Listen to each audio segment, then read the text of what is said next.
ગાંધીનગર જિલ્લામાં આવેલી સિવિલ હોસ્પિટલમાં આભા નામનું સેવા કેન્દ્ર ચાલે છે। તેના મહિલા કર્મચારી પ્રીતિબેન દરેક પેશન્ટને તકલીફ પડે નહીં તેઓ ખૂબ સુંદર કામગીરી કરી રહ્યા છે। દરેક પેશન્ટને કયા વોર્ડમાં જવું છે અને કયા ડોક્ટરના રૂમમાં જવું છે, એક્સરેમાં જવું છે કે લેબોરેટરીમાં જવું છે તે બાબતે તેને માહિતગાર કરીને તે જગ્યા પહોંચાડે છે। પ્રીતિબેનનું કહેવું છે કે આ દરેક સરકારી હોસ્પિટલમાં સેવા કેન્દ્ર ચાલુ થવું જોઈએ, જેથી કરીને કોઈ પણ હોસ્પિટલમાં પેશન્ટને ધક્કા ખાવા ન પડે, તકલીફ ન પડે। આ સેવા ગાંધીનગર સિવિલ હોસ્પિટલમાં સેવા કેન્દ્ર ચાલુ છે, બીજી કોઈ હોસ્પિટલમાં આવી સિવાય સરકારી સેવા ચાલુ નથી। બ્યુરો રિપોર્ટ જયनीत શુક્લ ખાડિયા।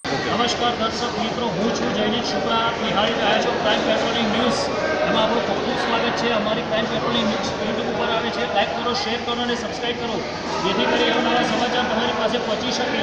ગાંધીનગર જિલ્લા આવેલો છે, ગાંધીનગર શહેર અને જિલ્લો છે, ત્યાં ગાંધીનગર સિવિલ હોસ્પિટલ આવેલી છે। ત્યાં સિવિલ હોસ્પિટલની અંદર એક સેવા કેન્દ્ર જે આભા નામની વેબસાઇટ ચાલુ છે અને ત્યાં સેવા કેન્દ્ર ખુલેલું છે।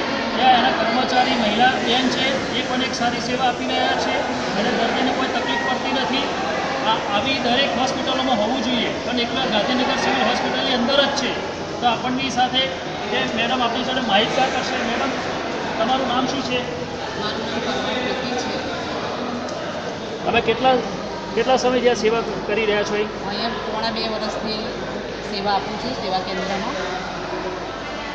તમને જે પેશન્ટોનો જે ઘસારો છે એમાં તમે કઈ રીતની સેવા કરો છો? એમાં કંઈ તમને તકલીફ તો પડતી નથી? પેશન્ટ તો વધારે જ રહે છે, કારણ કે જનસંખ્યા તો વધવાની એટલે પેશન્ટ પણ વધવાના જ છે। પણ અહીંયા પેશન્ટને બધી માહિતી મળી જાય એટલે પેશન્ટને સરળ થઈ જાય, કઈ જ ડિપાર્ટમેન્ટમાં કઈ જગ્યાએ જવું, બ્લડના રિપોર્ટો ક્યાંથી ક્યાં કલેક્ટ કરવા, એ બધી જ માહિતી મળે છે। સાથોસાથ આપણે અહીંયા આભા રજિસ્ટ્રેશન કરીએ છીએ, જેના કારણે પેશન્ટને લાઇનમાં ઊભું ના રહેવું પડે અને કેસ બારી જઈને ટોકન નંબર બોલે એટલે એમને કેસ પેપર મળી જાય। આપણી સાથે એક પેશન્ટ જોડાઈ ગયા છે। દાદા, આપણું નામ શું છે? તમે કઈ રીતની તકલીફ છે? રિક્ષા નથી કરવા દે ને એ ઉપર ભૂલી ગયા અને ઉપર રિક્ષા ચાલુ થઈ ગઈ।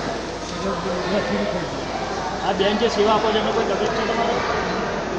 ના, તમે સરળતાથી પહોંચી શકો છો?